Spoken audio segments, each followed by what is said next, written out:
La Fresh Morning. La Fresh Morning.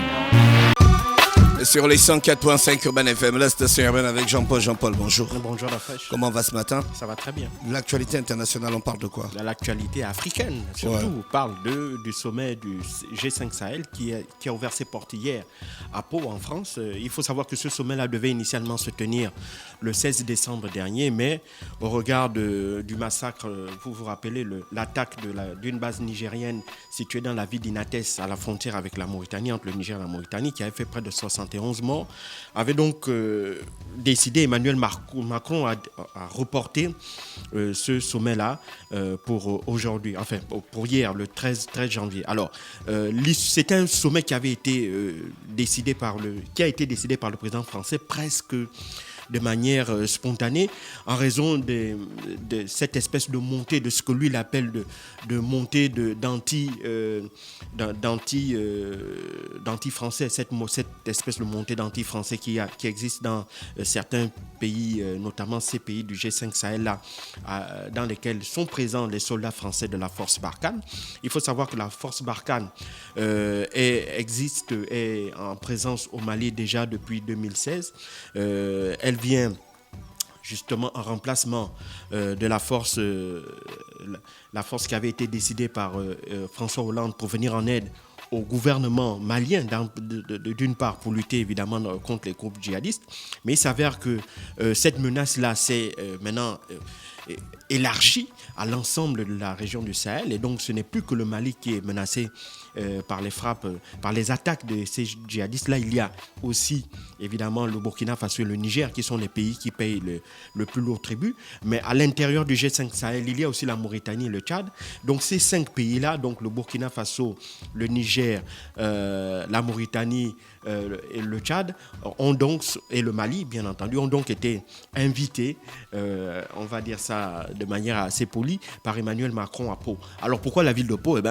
C'est justement là-bas où se trouve la base du 5e régiment des hélicoptères de combat, le 5e RHC. Il ne faut pas oublier que c'est de ce régiment-là dont étaient issus les 13 soldats qui étaient morts dernièrement au cours d'une opération, justement dans le cadre de l'opération Barkhane au Mali. Alors il faut savoir que Emmanuel Macron parle de sentiments anti-français et donc avait, au cours d'une interview, au cours d'une conférence de presse, qui avait précédé l'attaque d'Inates, il avait clairement demandé à ce que les chefs d'État africains, au regard des différentes manifestations qui avaient lieu, principalement au Mali, parce qu'il faut savoir que c'est surtout l'opinion publique malienne qui est fortement remontée contre la France, parce qu'elle estime que depuis l'arrivée des Français en 2013, il n'y a pas eu de véritable changement sur le terrain. La menace djihadiste est toujours aussi présente, les populations sont toujours autant terrorisées, et donc ils se demandent à quoi sert justement cette France-là qu'ils avaient appelée à la rescousse pour venir justement les aider à se débarrasser des djihadistes. Ils ne comprennent pas que la France, qui est quand même la 5e ou la 6e puissance militaire au monde, la France qui connaît très bien cette région-là, puisqu'elle y est présente depuis plusieurs années, voire même plusieurs siècles. Donc, ils ne comprennent pas qu'avec la parfaite connaissance du terrain que la France a, avec les outils technologiques, avec leur capacité opérationnelle à pouvoir se déporter dans n'importe quel endroit de cette région du Sahel, qui n'arrivent toujours pas à faire face à des groupes de djihadistes qui se baladent en petites bandes, qui sont moins bien armés, certes, armés quand même, mais qui ne représenterait pas véritablement une menace qui soit capable de perturber la puissance de feu française. Donc c'est ce que les Maliens ne comprennent pas. Et il ne faut pas aussi oublier qu'au Mali, en plus de la force Barkhane, donc les 4000 soldats français qui sont déployés dans la zone, il y a aussi la mission des Nations Unies pour le Mali, la MINUSMA, 10 000 casques bleus présents sur le sol malien et tout aussi inefficace que la présence de soldats français. Donc, et c'est ce sentiment-là qui est parti d'abord de l'opinion publique malienne et qui ensuite s'est diffusé dans l'ensemble d'autres pays de la région, notamment au Burkina Faso, où les autochtones, les populations autochtones, commencent elle aussi, à être particulièrement remontée contre les troupes françaises. Et d'autant plus que dans les réseaux sociaux, il y a plein d'histoires que l'on raconte selon lesquelles la France ne s'intéresse pas véritablement à lutter contre les djihadistes, mais plutôt à exploiter les richesses minières que l'on trouve dans la région, l'or, l'uranium, etc. Et donc pour eux, l'opération Barkhane ne servait que de couverture pour continuer à piller cette région-là, parce qu'évidemment, les djihadistes installeraient une espèce de zone d'insécurité. Et c'est cette zone d'insécurité-là qui fait que les États soient incapables de pouvoir eux-mêmes avoir la capacité de pouvoir exploiter leurs propres ressources minières là. Et donc, grâce à l'insécurité suscitée par les terroristes, la France, elle, se faufile à l'intérieur et donc parviendrait en toute impunité à exploiter ces richesses-là. C'est ce qui se dit dans certains réseaux sociaux. Et même, d'autres même vont jusqu'à dire que c'est même la France qui aurait financé ou qui aurait armé les groupes terroristes pour qu'ils fassent ce travail de sabotage-là de la souveraineté de ces États. Donc, vous voyez que c'est dans cette atmosphère-là particulièrement difficile. Donc, la mort de soldats français en opération extérieure, parce qu'il faut savoir que ces Français-là ne sont pas morts sur le territoire français pour défendre l'intégrité du territoire français. Ils sont morts dans un territoire extérieur pour défendre justement la souveraineté de cet État-là. Et donc, pour les opinions publiques, l'opinion publique française, elle comprend de moins en moins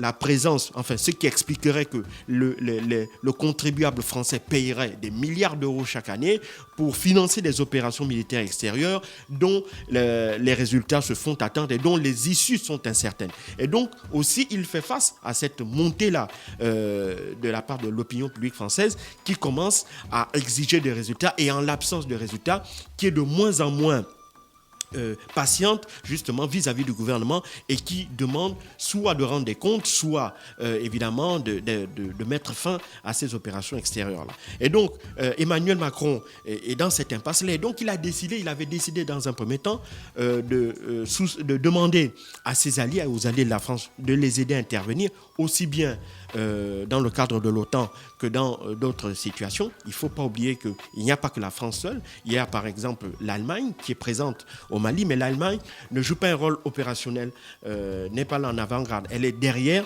elle joue plutôt un rôle de renseignement et de soutien logistique. L'Allemagne est le seul pays qui soutient justement la France dans cette opération au Mali, et donc cela reste particulièrement insuffisant. Même si sur le plan du renseignement, les Français bénéficient aussi de soutien de la part de renseignements notamment américains, parce que les Américains, avec les satellites et les drones, ils arrivent quand même à recueillir des informations de premier plan et les transmettre aux Français. Mais tout ça n'est pas souvent suffisant, parce qu'il ne faut pas oublier une chose, c'est que les djihadistes, ce sont des gens qui ont une parfaite maîtrise de ce terrain-là et ils ont une capacité ils ont une capacité de mobilité qui est quand même phénoménale. Ils se déplacent en petits groupes sur des petites motos et donc c'est ce qui fait que rapidement ils peuvent organiser une attaque totalement inopiné à un endroit et ensuite se replier et aller ailleurs. C'est ce qui explique que jeudi dernier, dans la ville de Chinagora, à l'ouest du Niger, à la frontière avec le Mali, 89 soldats nigériens ont encore été tués. Après les 71 de Inates, c'est la plus grosse perte que l'armée nigérienne n'ait jamais subie de toute son histoire jeudi dernier. Et donc tout ça fait qu'évidemment, au Niger aussi, il y a cette montée de la part de l'opinion qui commence à en avoir assez de voir des soldats français qui, soi-disant, opèrent parce qu'ils font le renseignement. C'est pas quelque chose de facile. On vient dans les villages, on fouille, on fait des investigations, on fait des perquisitions. Et donc, tout ça se fait parfois en l'absence de tout cadre juridique. Et donc, tout ça fait que les populations locales ont du mal ont de plus en plus de mal à accepter cette présence militaire française. Et donc, c'est la raison de cette réunion du G5 Sahel. Derrière cela, il y a, on sait, Emmanuel Macron dit qu'il attend des chefs d'État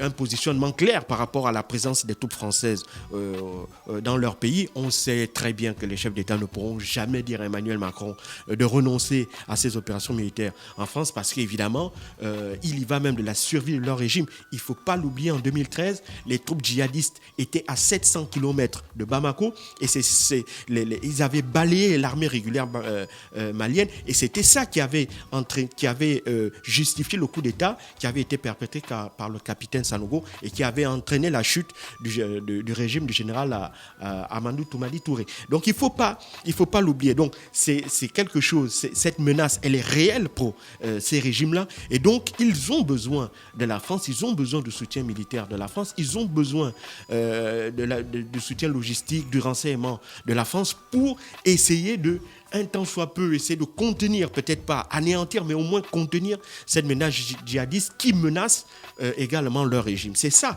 le fond du problème. Et donc ils ne peuvent pas, ne sont pas en position de pouvoir se passer de la présence militaire française. Et donc, ils vont, bien entendu, selon ce qui fuite au niveau de la presse française, il va se discuter une nouvelle stratégie opérationnelle au G5 Sahel. Cette stratégie opérationnelle, comment est-ce qu'elle va se mettre en œuvre? Ça, on le saura à l'issue de cette réunion-là. Mais il est clair que les troupes françaises savent qu'elles ne parviennent pas à un résultat parce qu'elles n'ont pas l'adhésion des populations autochtones. Il faut savoir que dans les régions où les terroristes sont les plus actifs, ce sont des régions où l'État, déjà dans ces pays-là, est totalement absent, où la pauvreté est endémique, où le chômage est véritablement catastrophique. Donc tout ça fait que les jeunes, il faut savoir que dans ces pays-là, près de 40% de la population a moins de 25 ans.